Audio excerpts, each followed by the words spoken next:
Hey, I'm Chris Lamb. You want to get into anime but don't know where to start. That's why I'm here. You're welcome. This time we're going to be recommending an anime to Brian Mitchell. That's me. We at Gamma Ray came up with 3 questions to help me make a more informed recommendation. What's your greatest fear? What would be a pet peeve that you would find in a significant other? What brings you joy? What's my greatest fear? Probably drowning and having piranhas eat me alive. Pet peeve of partner? I would have to say not sharing your pizza with me because I really like pizza, and if you don't give me a little bit of your slice, I'm gonna be upset. What brings me joy? Hugs from friends I haven't seen in a long time because I love my friends, and once I get a hug from someone I haven't hugged in a while, it makes me feel good. I'm gonna go with the comedy. I know, shocking. Recommending comedies is more nerve-wracking for me though, because humor feels much more subjective than an anime that can make you cry or make you think about life. But yeah, I can confidently recommend Nichijou, or My Ordinary Life. Nichijou is essentially a series of small sketches strung together. We follow a few main character girls as they go through some relatable, awkward situations. There's no fantasy elements, there's no action, just pure comedy. Imagine if BuzzFeed sketches a few years ago wanted to go all into Japanese animation. This is probably what you would get. We exist in a sea of content where the word relatable is way overused and has been ruined by a handful of media companies.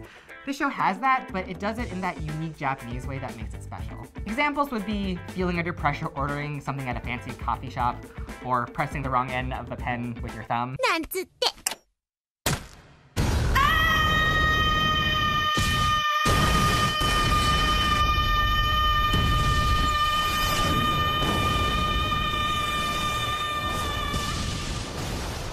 freaking hate it when that happens.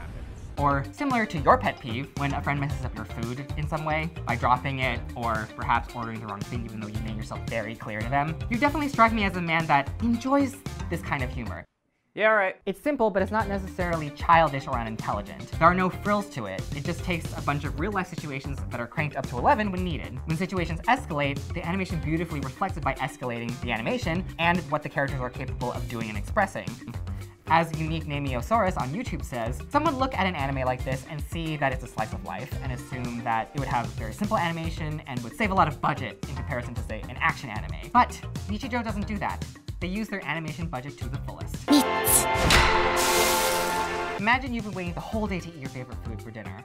You might have eaten a salad for lunch just so you could indulge, and you drop some of it. You would do everything in your power to save that food, right? Even when you drop it, depending on the environment, you would justify still eating it within the 5-second rule. Well, Nichijou has a sketch for that. They draw out the situation into something epic. There are tumble rolls, baseball gloves, and slow-mo effects, all for this one little scene. This show, like many anime, takes place in Japan, so there will be a few cultural references you might need to use context to understand, but they aren't usually important to understanding the humor itself, which is the important thing. Most of the best moments, like dropping food, are the ones that are universal enough for a newcomer to appreciate. Again, the brilliant and ridiculously extra animation of the series alone should really help you appreciate what anime is capable of. But what would you recommend, Brian? Let me know in the comment section below. Also, don't forget to follow Gamma Ray across all socials. Thanks so much, I'll see you later.